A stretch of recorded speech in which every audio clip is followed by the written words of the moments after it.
Hello everyone, welcome to this video where we are required to express as a single fraction in its simplest form the following subtraction. Well, every time we add or subtract algebraic fractions or fractions, we need to make sure that the denominator is the same. So here, right, I would have this m+2, m-3. So if I have m+2 here, and if I multiply by m-3 here,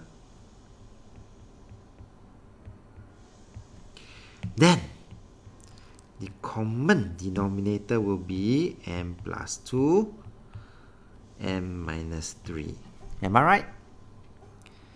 And now all we have to do is to continue to write the top part. And do take note, notice that Mr. Tan do not expand and simplify first. Okay? Because Mr. Tan know that if I write it in this way, it will be easier for me to see and simplify on top later on. I still have my m+2, m-3 as my denominator. I am going to expand and simplify now.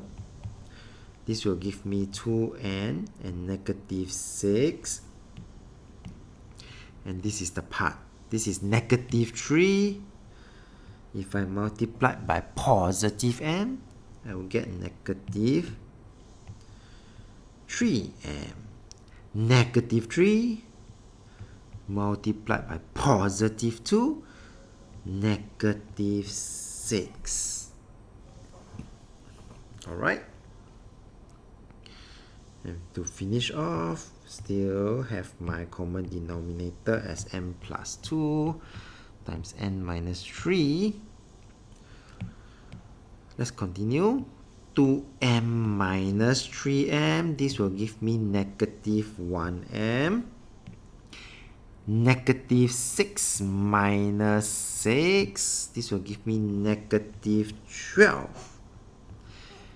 And since I could not factorize the numerator, this will be the simplest form in a single fraction. We have come to the end of this video. If you like this video, do give it a thumbs up. Thank you for watching and have a nice day.